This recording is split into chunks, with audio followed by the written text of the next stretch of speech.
قرآنا عجبا.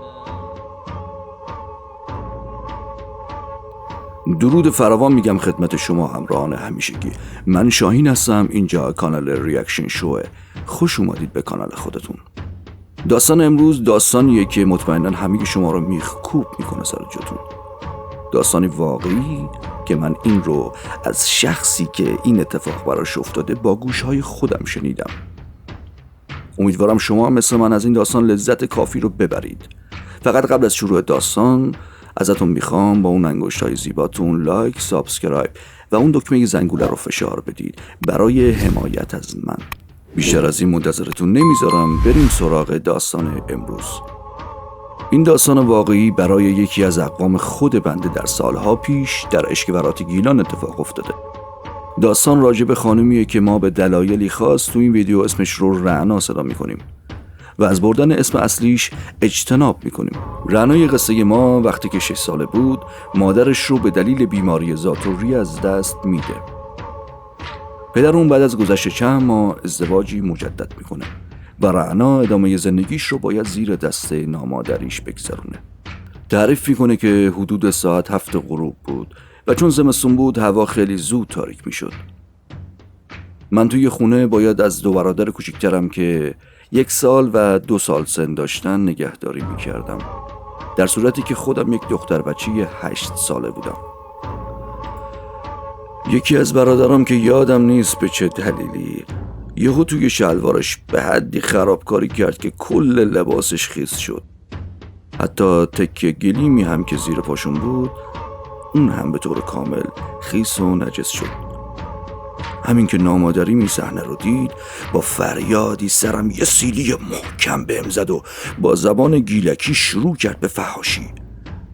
من به شدت ترسیده بودم، اما این تازه اول مصیبت من بود. حتما میپرسید چرا؟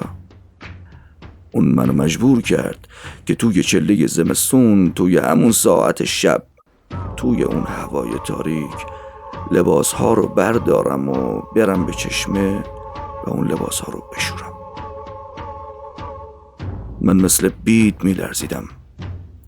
من از اون منطقه چشمه توی محل خیلی خیلی میترسیدم. آخه قدیمی ها میگفتن اون مکان سنگینیه.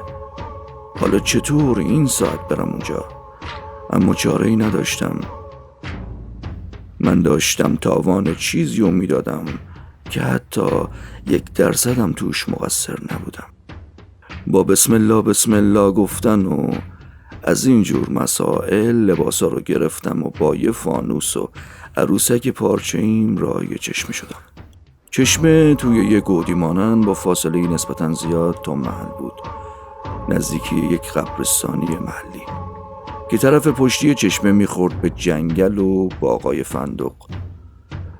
توی راه دائما به خودم دلداری میدادم و با عروسکم حرف میزدم و بسم الله میگفتم. دیگه نزدیک چشمه شده بودم. هوا به شدت سرد بود و منم از سرما و ترس 4 ستون بدنم داشت میلرزید. تو مسیرم استرس اینو داشتم که نکنه سگ‌ها بهم حمله کنن. اما وایس ببینم دارم درست میبینم یا نه، دارم اشتباه میکنم. چند نفر دارن تو چشمه خودشونو میشورن. دقیق متوجه نشدم مردن یا زنن. هوا انگار تو یک لحظه چند برابر سردتر شد. اما خوشحال شدم. حداقل چند نفر هستن که کنار چشمه تنها نمونم. با خیال راحت رفتم جلو.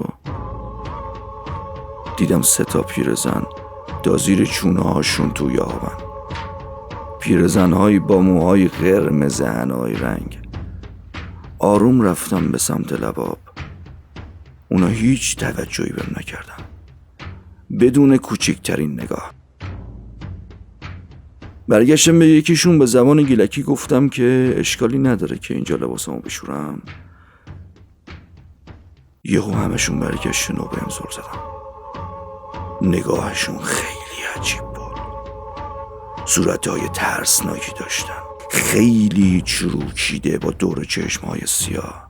اصلا تا به حال همچین پیرزنهایی رو من توی محل ندیده بودم. اینا دیگه کیه؟ اونا بعد از چند ثانیه نگاه کردن به من سرشونو برگردوندن و مشغول کار خودشون شدن. اینجا یه لحظه ته دلم خالی شد.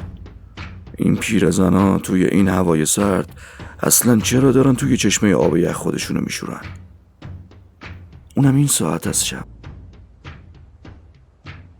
اما توجهی نکردم، خودمو زدم به اون راه. کمتر از 1 دقیقه گذشت،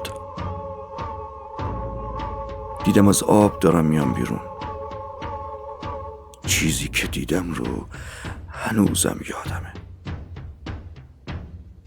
هنوزم با فکر کردم بهش لرزه به تنم میفته.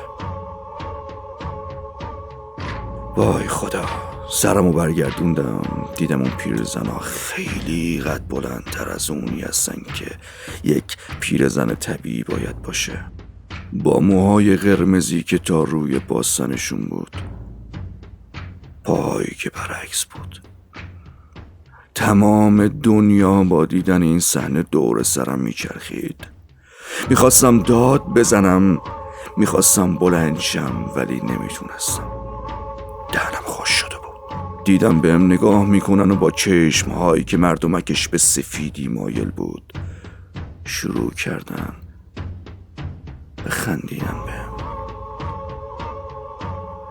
همینطور بهم میخندیدن و من هم بی حرکت یه جا نشسته بودم. خدا نیاره واسه هیچ کسی این لحظه رو. توی گوشم فقط یه صدای سوت میشنیدم.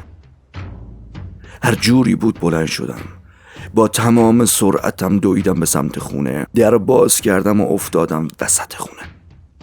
پدرم از من پرسید چی شده، اما انگار من لال شده بودم. هیچ چیزی نمیتونستم بگم. هیچ چیز. چند روزی گذشت و من با معاینه طبیب و حکیم تا حدودی مداوا شدم. فهمیدم اون شب چیزایی که دیدم اجنه بودن.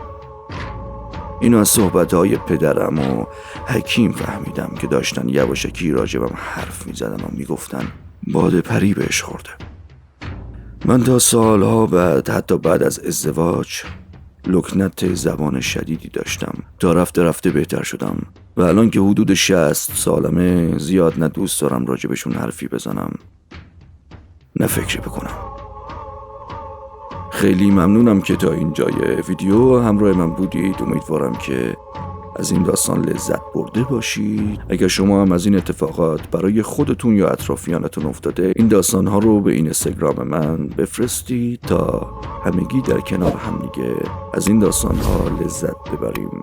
و در نهایت نظرتون رو در بخش کامنت ها در مورد این داستان برام حتما بنویسید و اگر انتقاد یا پیشنهادی هم هست خوشحال میشم که بشنوم. روزگارتون خوش. در قناه حق. خدا نگهدار.